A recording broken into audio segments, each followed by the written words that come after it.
In this video, we will tell you about what are the causes, symptoms, treatment and preventions of Addison's disease.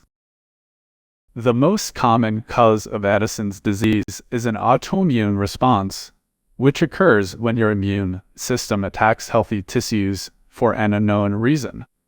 With Addison's disease, your immune system attacks the outer portion of your adrenal glands, the adrenal cortex, where they make cortisol and aldosterone. Symptoms don't usually develop until 90% of the adrenal cortex has been damaged, which can take several months to years. Approximately 75% of cases of Addison's disease are due to an autoimmune attack. Autoimmune Addison's disease may happen by itself or as part of a rare, inherited syndrome, specifically autoimmune polyhedricans syndromes. In the past, tuberculosis was a major cause of Addison's disease. It remains a prominent cause of the condition in developing countries. It also may be due to genetic history of a person or may be due to adrenal hyperplasia. Other less common causes of Addison's disease include repeated infections, including HIV/AIDS-related infections and fungal infections. When cancer cells from another part of your body invade your adrenal glands, bleeding into your adrenal glands, surgical removal of your adrenal glands, amyloidosis, a condition in which amyloid proteins build up in vital organs, causing damage. With Addison's disease, the damage to your adrenal glands usually happens slowly over time, so symptoms occur gradually. Symptoms vary from person to person. Symptoms of Addison's disease include steadily worsening fatigue, patches of dark skin, especially around scars and skin creases and on your gums, abdominal pain, nausea and vomiting, diarrhea, loss of appetite and unintentional weight loss, muscle pain, muscle spasms and/or joint pain, dehydration, low blood pressure, which can cause lightheadedness or dizziness upon standing, changes in mood and behavior, such as irritability, depression and poor concentration, a craving for salty food, low blood sugar.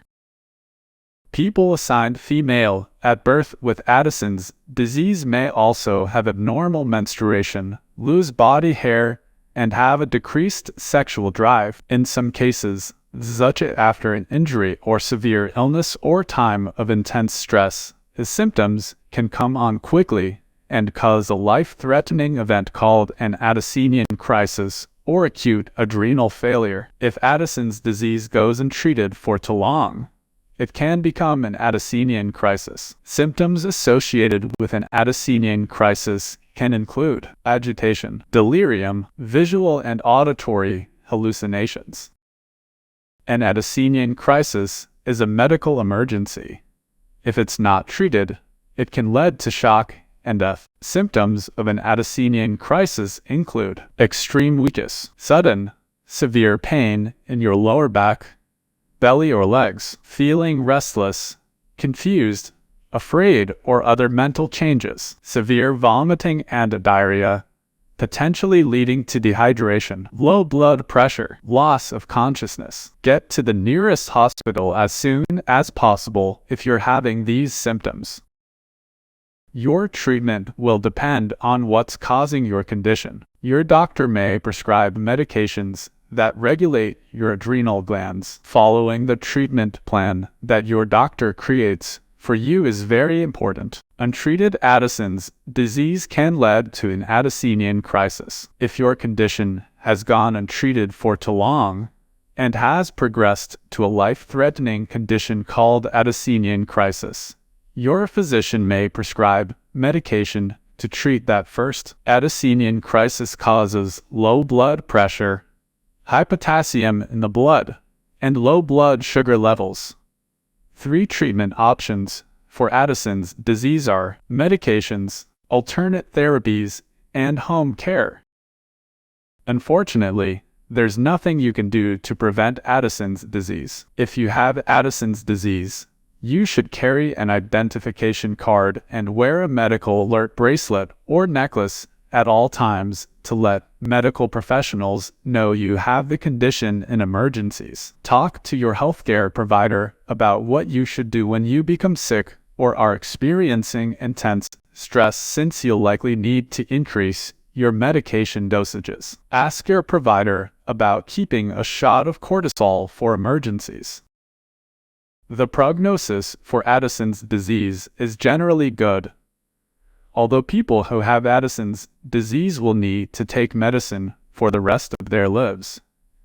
They can live normal, healthy lives. The dosages of these medications, however, need to be closely monitored to prevent over or under-treatment. Over-treatment with glucocorticoids, hydrocortisone, may result in obesity, type 2 diabetes, and osteoporosis. Over-treatment with fludrocortisone can cause high blood pressure, hypertension. Up to 50% of people with Addison's disease develop another autoimmune condition.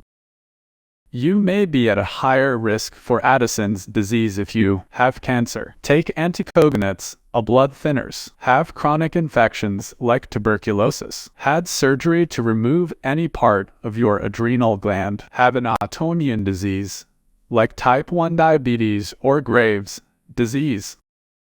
Stay connected for more healthy updates. Do like and subscribe our YouTube channel.